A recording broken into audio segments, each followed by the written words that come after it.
একটি ছোট শহরে বাস করতেন হাবিব নামের একজন সাধারণ মানুষ। তিনি খুব বড় আলেম নন, আবার খারাপ মানুষও নন। নিজের কাজ, পরিবার আর ইবাদত এই নিয়েই ছিল তার জীবন। একদিন শহরে নির্বাচন এলো। হাবিবের হাতে তুলে দেওয়া হলো একটি ব্যালট। লোকেরা বলল, ভোট দাও, এটা তোমার অধিকার। কিন্তু কেউ তাকে বলল না, এটা তোমার আমানত। তার সামনে ছিল দুই প্রার্থী, একজন সৎ, নীরব, আলেমদের সান্নিধ্যে থাকা মানুষ, আরেকজন বক্তৃতায় আগুন, ক্ষমতাধর, কিন্তু দুর্নীতির গন্ধে ভরা। হাবিব ভাবল, সৎ মানুষটা ভালো, কিন্তু শক্তিশালী না। এই লোকটাই জিতবে, আমার ভোটে বা না ভোটে কি আসে যায়। সে চোখ বুজে ভোট দিয়ে দিল।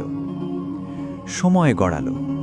নতুন নেতা ক্ষমতায় এসে দুর্বলদের কণ্ঠ রোধ করল, ইয়েতিমের জমি দখল করল, ঘুষ ছাড়া কোনো কাজ হলো না।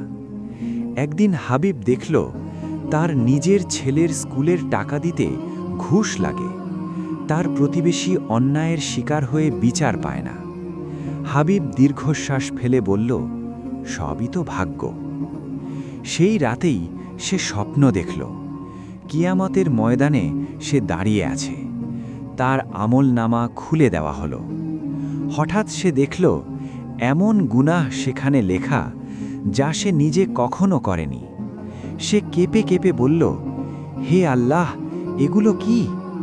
উত্তর এলো, তুমি যাকে ভোট দিয়ে ক্ষমতায় বসিয়েছিলে, তার প্রতিটি অন্যায়ের একটি অংশ তোমার হিসাবেও যোগ হয়েছে।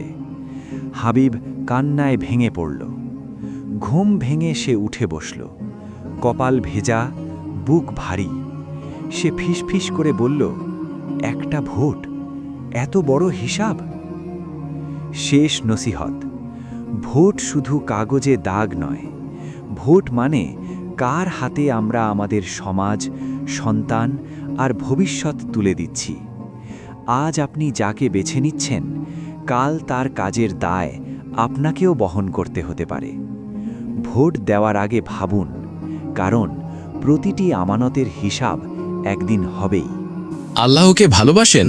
তাহলে like, share, comment, follow, subscribe করুন।